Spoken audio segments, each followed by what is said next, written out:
This is NDTV, and you're watching NDTV Prime.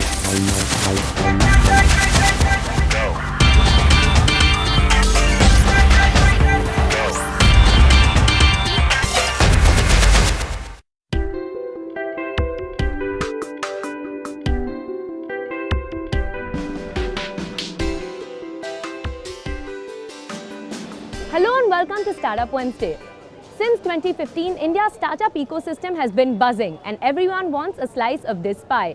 Earlier this week, Amazon India announced the launch of Amazon Launchpad, which is a program that allows different startups, boosts them and allows them to sell their products and innovations online. To find out more about what this means, I caught up with the India Amazon head, Mr. Amit Agarwal. Take a look. We have the head of Amazon India, Mr. Amit Agarwal. Thank you for joining us. Thank you very much. So first, could you tell us what Amazon Launchpad actually does? What is this program? Sure, we are very excited to launch Amazon Launchpad. This is a global program that we have. It's think of it as a red carpet program that allows small, medium entrepreneurs out there that's making creative, innovative products. And for them to get their product launched as quickly as they can to the customers using our infrastructure, our logistics. It allows them the ability to use our tools to get noticed by the customers, millions and millions of customers that we have. To build a brand, we have a lot of programs and tools and account management support that allows them to create a brand. And because Amazon Launchpad is a global program, it allows them to take their product global whenever they're ready to any of the countries that we're present. So it's a great, exciting way for local Indian startups creating creative and innovative products to essentially make themselves a global success. Okay. And how does one decide who these startups are who get to be a part of this program? So we have relied a lot on our partner ecosystem. So we are very excited to partner deeply with Startup India, NASSCOM 10K, Indian Angel Network, and a lot of the other ecosystem of venture capitalists, accelerators, crowdfunding sources out there, because we rely on their judgment to decide if a startup has received funding. For an example, they automatically get a fast lane to qualify for this program. But that should not discourage people who haven't got funding yet. They can still apply. There's a form they need to fill. They need to identify themselves, the product that they're building. The product should be something that they can ship in the next 30 days. And on a case-by-case basis, we approve them. Okay. And what kind of government support have you gotten for this program? So as I said, we're very excited to partner deeply with Startup India.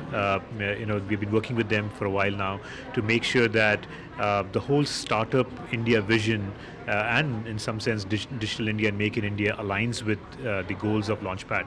We share a common passion for innovation, taking Indian startups global, taking Indian brands and making them successful globally. So this program is a perfect launchpad, as you might call it, okay, for that vision. Okay. And since Amazon is supposed to be an online marketplace and supposed to market all its products equally, does this put other sellers at a disadvantage versus these sellers that are startups and getting a boost? Is there some disadvantage being given to the other sellers because of this? Not really. I mean, I think if you think about a entrepreneur's journey, very early in their life cycle, they don't really have the resources to be able to get noticed, to use the convention channels to get a little bit of traction. So what this program is doing is it's giving them that initial support and hand-holding so that they can have a chance. They still have access to all the seller tools that Amazon has, all the capabilities that all sellers get. What we allow them is to showcase their creativity in a way so that customers will give them a little more credibility that they should try it, which for a company that's selling its first product, they would want that little bit of push that, I think my product is worth it. Okay. So when you give them a boost, do you mean there's physically a boost on the platform? If I wrote in a search on Amazon for a particular product, would one of these startups' products come above other sellers? How does the boost work? Not really. I think you want the marketplace to be very fair and transparent. Right. What I meant is we have created a landing page for Launchpad that allows us to showcase these products as that ecosystem together.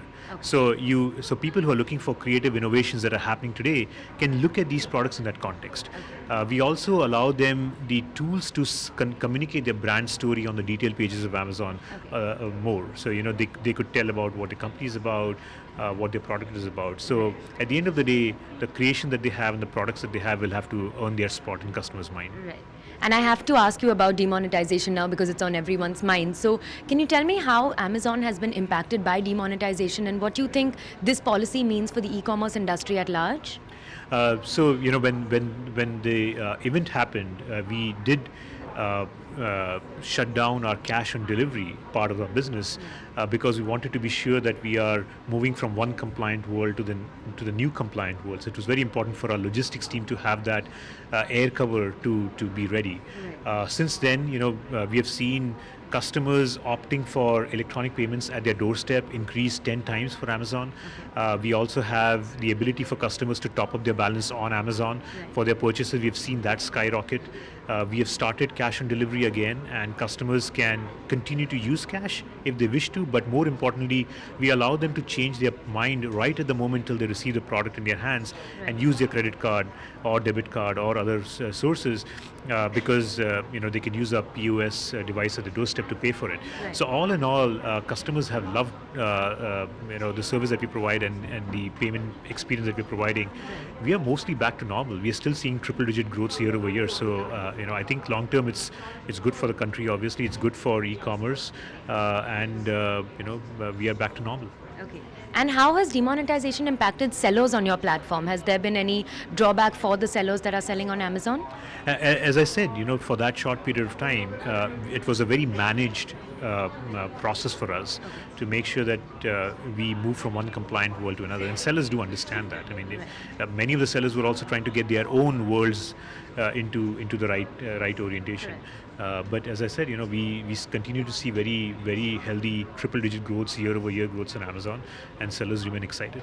Okay, thank you so much for joining us. Thank you very much. Thank you.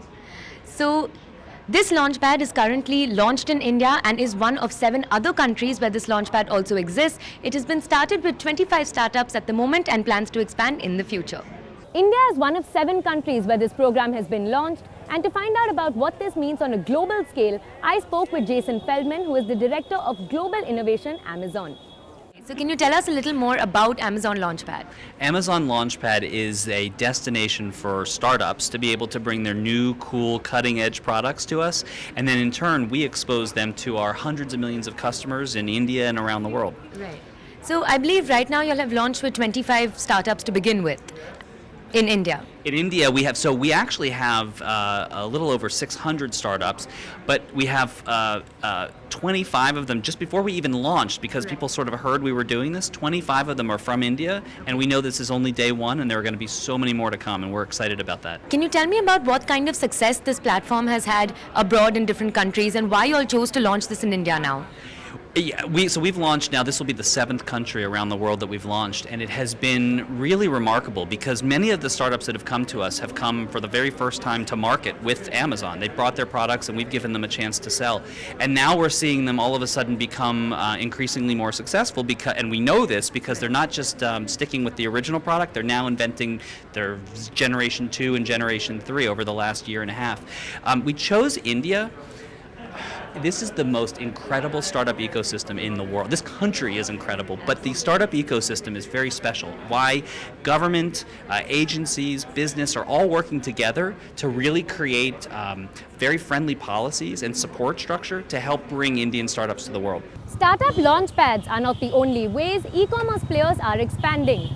Across the board, from furniture to accessories to fashion, we see e-commerce players like Pepperfry and Lenskart opening offline stores along with their online channels. And we were determined to find out why. E-commerce is booming, and the recent Diwali sales offered plenty of proof. Business online was up 40% this festive season, but it is still a tiny slice of the pie. Online shopping barely accounts for $38 billion of India's total $600 billion retail market.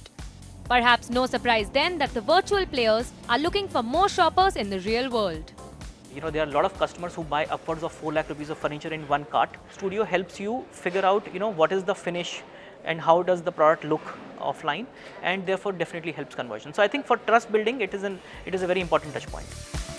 Pepperfry's 11 studios aren't alone. First Cry launched its first offline store in 2011 and now has 180 of them, while Zivame currently has 3 and plans to expand more. Lenskart has 200, with the first one launched in 2014. Major player Amazon has an offline presence in 188 locations, and other e-commerce biggies are joining the club soon. I think we open offline stores because I think a big part of the fashion experience is touch and feel. And so we use it more as marketing rather than sales. So our majority sales are always going to come from online channels, always, right? So offline will always be a small portion of it. That said, we are opening an offline store. I think, you can expect more details, but I think it's going to be very non-traditional as a store. They say customers have a variety of reasons to prefer real stores, like trust issues, lack of touch and feel, no instant gratification, and long delivery time.